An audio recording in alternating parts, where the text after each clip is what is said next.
சாயங்காலம் 6 மணிக்கு பஸ்ஸில் போயிட்டு இருக்கோம், ட்ரெயினில் போயிட்டு இருக்கோம், வெளியில் உட்காந்துருக்கோம், லைட்டு போட்டால் ஏன் கும்பிடுறோம்? யாருக்கும் தெரியாது. எல்லாரும் கும்பிடுறாங்கன்னு நம்மளும் கும்பிடுறோம். எவனாவது கும்பிடாமல் இருக்கிறத பார்த்துருவானு பயந்து கும்பிட்றாள் இருக்கு. ஆமாம், ஏன் கும்பிடுறோம்னு யாருக்குமே தெரியாது. இப்போ பெருமாள் கோயிலில் பொங்கலை வாங்கி தின்னுட்டு ஒருத்தன் கையில் பூரா எண்ணெயாக இருந்திருக்கு, என்ன துடைக்கணும்னு பார்த்துருக்கான், ஒரு இடமும் கிடைக்கல, சோகத்தில் துடைச்சிருக்கான். அவன் துடைக்கும் போது ஒருத்தன் பார்த்துட்டான். அவன் என்ன பண்ணிட்டான், 3 தடவை துடைச்சிட்டு தொட்டு கும்பிட்டுட்டு போயிட்டான்.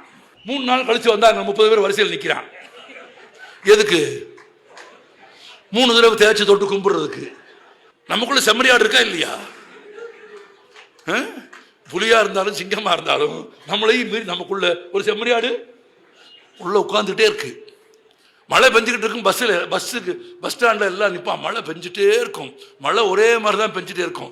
ஒருத்தனுக்கு அவசரமா இருக்கும், அவன் கையை நீட்டி பார்ப்பான்.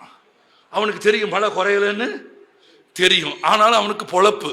அவன் போன உடனே 10 பேர் பின்னால போவான். ஏன்னு கேளுங்க, மழை குறைஞ்சிச்சு. அதெல்லாம் கிடையாது, ஒருத்தன் போறான் அப்படின்னா மழை குறைஞ்சிச்சுன்னு உள்ள இருந்த செம்மறியாடு டபக்குன்னு குதிச்சு இறங்கி ஓடும். மாலை 6 மணி ஆனதும் இருள் கவி ஆரம்பிக்கும்.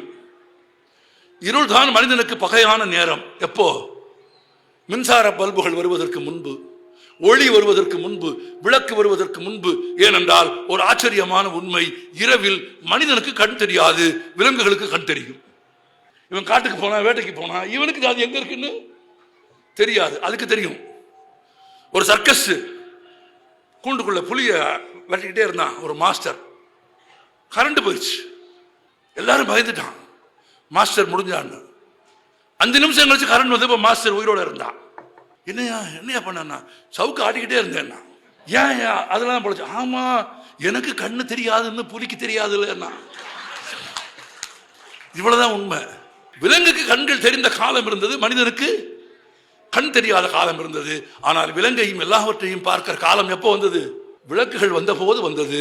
அந்த விளக்கு வந்த போது ஒரு தாக்குதலில் இருந்து, ஒரு மிருகத்திடம் இருந்து, ஒரு துன்பத்திடம் இருந்து, ஒரு பாம்பிடம் இருந்து, ஒரு தீமையிடம் இருந்து தன்னை இந்த விளக்கு காக்கும் என்பதால் மனிதன் அதை வணங்கினான்.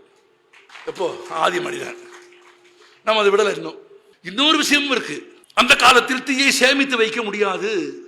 தீயை மனிதன் தானாக உருவாக்க வேண்டும். அது எளிதான காரியம் அல்ல. நினைத்த போது நினைத்தபடி செய்ய முடியாது. கொங்கு மண் உள்பட தமிழ்நாட்டில் பல கிராமங்களில் கிராமம் முழுமைக்குமாக ஒரு வீடு இருக்கும். அந்த வீட்டில் எரியாத ஒரு அடுப்பை வைத்திருப்பார்கள். கேள்விப்பட்டிருக்கிறீர்களா? அப்படி ஒரு ஊர் எனக்கு தெரியும். அந்த ஊரை பற்றி அந்த ஊர்க்காரர்கள் சொன்னார்கள், அது புது நெருப்பு அறியாத வீடு என்றார்கள். அது ஆதியிலேயே இருந்த வீடு, அதை அணையாமல் பார்த்துக் கொள்வார்கள். அங்கிருந்து தான் எல்லா வீடுகளுக்கும் நெருப்பு எடுத்துக்கொண்டு போவார்கள்.